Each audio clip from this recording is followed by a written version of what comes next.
Bienvenue dans Libre d'être riche, le podcast qui transforme votre rapport à l'argent et vous aide à mieux gérer vos finances personnelles, à gagner plus sans nécessairement travailler plus et à investir intelligemment. Je suis Nathalie et chaque semaine, je vous parle d'argent, d'investissement et de liberté financière.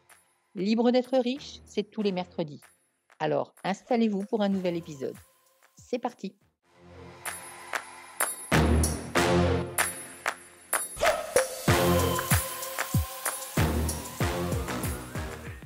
Se faire plaisir ou économiser?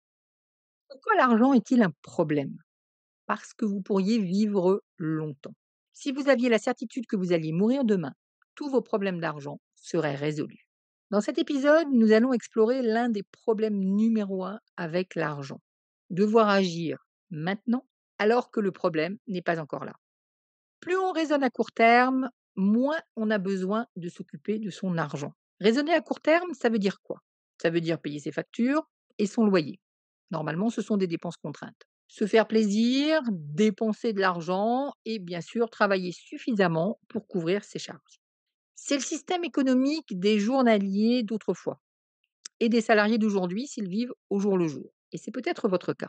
On gagne pendant une journée, une semaine, un mois, de quoi vivre pendant une période de temps, de quoi payer ses dépenses pendant cette même période de temps. Et s'il reste un peu d'argent, on va se faire plaisir. Parce que le plaisir est une satisfaction immédiate. Pourquoi est-ce qu'il faudrait économiser ou investir du temps pour gérer ses finances alors que ça ne rapporte rien à court terme? C'est un bénéfice différé dans le temps. Petite parenthèse, ça veut dire quoi gérer ses finances? Ça veut dire faire des économies, peut-être se priver, donc ne pas pouvoir se faire plaisir dans l'immédiat parce que on a économisé, parce qu'on a mis de côté. Investir du temps, s'occuper de ses finances, faire ses comptes, rechercher des investissements, s'informer, se former, acheter de l'immobilier ou investir en bourse, donc rentrer sur des territoires qui sont des territoires inconnus, au moins quand on démarre. Mieux placer son argent pour qu'il rapporte demain, pas aujourd'hui. Parce que même si on place très bien son argent, avec un laps de temps très court, on n'aura pas suffisamment de petits pour pouvoir en profiter vraiment. Donc il va falloir attendre.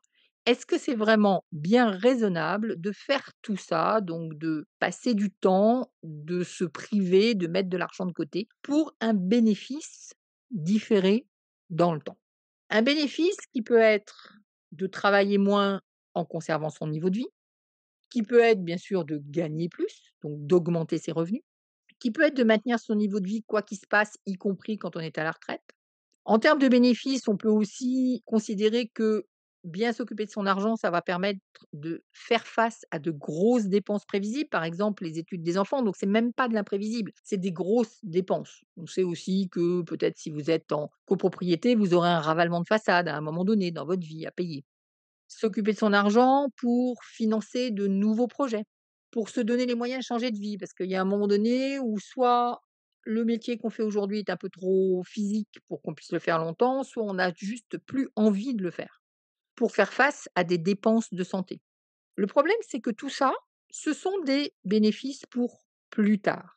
Et donc, pour s'occuper de son argent, il faut se motiver maintenant, passer du temps, se priver, mettre de l'argent de côté, pour une récompense lointaine. Et ça, c'est assez compliqué pour l'être humain.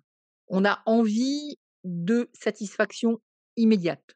On préfère manger un bon plat maintenant que de se restreindre pendant 1 mois, 2 mois, 10 ans pour finir en bonne santé. C'est l'être humain qui est ainsi fait. Alors la bonne solution, c'est quoi? C'est probablement de savoir répartir son temps et son énergie entre le présent et le futur. Est-ce qu'on va mettre 100 de son temps et de son énergie et de ses finances dans le présent? C'est-à-dire tout consommer à court terme, se faire plaisir, payer ses factures, sans rien prévoir pour le futur? On pourrait dire que c'est relativement dangereux. Mais est-ce qu'on va pouvoir au contraire se dire: «Je mets 100 de mon énergie, de mon temps, voire de mes finances, quand même enlever les dépenses contraintes sur le futur et rien dans le présent, rien dans se faire plaisir». A priori, c'est aussi voué à l'échec pour des raisons de frustration. Si on met 100 dans le présent, on va méconnaître qu'à un moment donné, on aura probablement moins d'énergie et donc on aura moins la capacité ou moins l'envie de travailler. il va falloir s'occuper de ça. Si on met 100 dans le futur, forcément, on va manquer de motivation. On n'est pas des moines, on a besoin de satisfaction immédiate aussi. La bonne nouvelle, c'est que l'équilibre entre le présent et le futur n'est pas de 50-50. Il est de 70 dans le présent et de 30 dans le futur. Alors, c'est 70 dans le présent, c'est-à-dire 70 de l'argent qui va être dépensé sur des dépenses du quotidien ou sur des dépenses, on va dire, du mois en cours, et il va rester 30 effectivement pour des dépenses du futur. De la même façon, notre énergie, bah, forcément, quand on travaille dans le présent, et quand on s'occupe de ses finances, eh bien, on s'occupe de ses finances pour le futur. L'argent du présent, c'est quoi? C'est les dépenses contraintes, disons 50 de ce que l'on gagne. C'est 10 pour se faire plaisir et c'est 10 pour partager. Parce qu'on va jamais oublier que c'est bien de considérer qu'on appartient à une communauté. Et considérer qu'on appartient à une communauté, ça veut dire qu'on va partager, qu'on va redonner une partie de l'argent qu'on a. Donc 70 de l'argent que l'on gagne un mois donné devrait revenir à l'argent du présent. Les 30 restants, c'est l'argent du futur. C'est de l'argent que l'on va faire travailler pour faire face à nos éventuels problèmes de santé à venir, pour se donner les moyens de changer de vie, etc.